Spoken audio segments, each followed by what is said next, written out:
नमस्कार, माझं नाव अशोक कोळपे. मी मनमाडवरून business belong करतो. आज आपण जे कांद्यांचे व्हिडिओ आधी टाकलेले होते तुमच्यासाठी आणि तुम्ही ते व्हिडिओ बघितले पण, आणि आता परत मी काय केलंय की तुमच्यासाठी परत एक हिशोब आणि कांदे. आता ज्या शेतामधून 2 महिने झाले कांदे आणून आपण चाळीत ठेवलेले. आता हे कांद्यांचं वजन पण त्यावेळेस काढायच्या वेळेस पण 250 ते 300 ग्रॅम होता. आता पण आपल्याला त्या कांद्यांचं वजन करायचं आहे आणि कांद्याचं वजन करून ते पण आपल्याला किती वजन येतंय आणि 1 किलोमध्ये किती बसतात आणि त्याचा हिशोब म्हणजे एका ट्रॅक्टरमध्ये किती बसणार आहे हे सगळं हिशोब टॅली करायचा आहे. आणि 2 महिने झाले चाळीमध्ये कांदे येऊन त्या कांद्यामध्ये वजनात काही डिफरन्स आहे का, कमी जास्त होत आहे का, हे पण आपल्याला बघायचं आहे. कारण कांद्यामध्ये जे आपल्या सनेज टेक्नॉलॉजी प्रोडक्ट वापरल्यामुळे जे कांदा आपल्याला 1 महिन्यापासून पाणी नसताना सुद्धा कांदे मिळाले, त्या कांद्याच्या आतमध्ये त्या सनेज टेक्नॉलॉजीचा काय फायदा आहे, वजनदार आहे का, त्यात काही कमतरता आहे का, खराब झाले का 2 महिन्यात, हे पण आपण चेक करण्यासाठी आता डायरेक्ट प्रत्यक्षात चाळीवर आलेलो आहे. आणि चाळीवर ज्यांचं शेतामध्ये कांदे पिकलेले, ज्यांची चाळ आहे, ज्यांनी जे शेतकरी आपल्या समोर बसलेले ते पण आपल्या बरोबर आहे. तर तुम्ही तुमचं नाव सांगा. तुमचं नाव सांगा.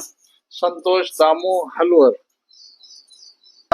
गोडेगाव चौकी, तालुका मालेगाव, जिल्हा नाशिक.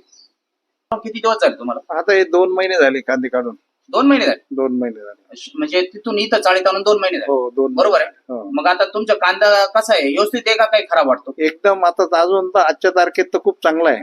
बरोबर. हो. मग त्याचं वजन त्या वेळेला केलं होतं 250-300 ग्रॅम आलेलं होतं. हो, आता त्यावेळेस वजन करायचं का परत? हो, करून घेऊ ना आपण. हा? वजन बघा. करून घेऊ, काय अडचण नाही. आपण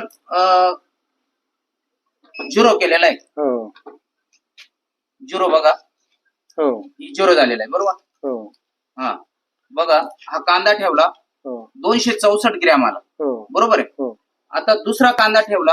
हो बरोबर. बाकी तिसरा ठेवला आपण. हो हा चौथा कांदा ठेवला. हो बघा, 1 किलो 10 ग्रॅम, 4च कांदे, हो 4 कांदे आणि 1 किलो 10 ग्रॅम येतोय. बरोबर. हो म्हणजे तुमच्या वजनामध्ये काही घट झालेली दिसत नाही माझ्या मते. थोडीफार झाली असं 2 महिने झाले, एवढी काही घट झालेली नाही. थोडीफार तर आणि होणार. कांदा पण सुरक्षित आहे, चांगला कांदा आहे अजून. आजच्या बरोबर. तारखेत तर खूप चांगला आहे. म्हणजे बघा, आता 1 किलो मध्ये 4 कांदे, हो. बरोबर. बरोबर. तर 10 किलो मध्ये 40 कांदे येतील. 40 कांदे. हा? बरोबर. 10 किलो मध्ये 40 येतील. आणि 100 किलो म्हटल्यावर 1 क्विंटल येतो. हो आणि 100 क्विंटल 100 किलो म्हटल्यावर 1 क्विंटल येईल. आणि 1 क्विंटल मध्ये तुमचे 400 कांदे बसतात. 400 कांदे बसतात. बरोबर. आणि ट्रॅक्टर किती क्विंटलचं येतं? Tractor 30 quintal. 30 क्विंटलचं येतं. बरोबर. मग 30 क्विंटल जर म्हटलं तर आज 12,000 नग बसतील त्याच्यात. फक्त किती? 12,000 कांदे. आणि 12,000 कांद्यामध्ये 1 ट्रॅक्टर फुल होणार आहे आपलं. हो. म्हणजे वजन चांगलं असल्यामुळे आपल्याला आपली कांद्याची संख्या कमी जरी असली तरी आपल्याला वजनदार कांदे जर असले तर ट्रॅक्टर 30 क्विंटलचा म्हणजे 1 नंबरने येऊ शकतो. बघा, हिशोब असा आहे का 1 किलो 4 कांदे आणि 10 किलो 40 कांदे आणि 100 किलो 4,000 कांदे, तर 30 क्विंटलला 12,000 कांदे बसतील. 12,000 मध्ये आपलं ट्रॅक्टर फुल होणार आहे 30 क्विंटल मध्येच. बरोबर आहे. तर ह्या पद्धतीने शेतकऱ्याची प्रगती चांगल्या पद्धतीने होणार आहे. आणि आपण आज इथं प्रत्यक्षात कांदे मोजले. 1 किलोच्या वरती 4 कांदे म्हणजे 1 किलोच्या वरती आले, 10 ग्रॅम आले आणि कांदे पण चांगले दिसत आहे. आणि तुम्ही पण खुश आहे ना?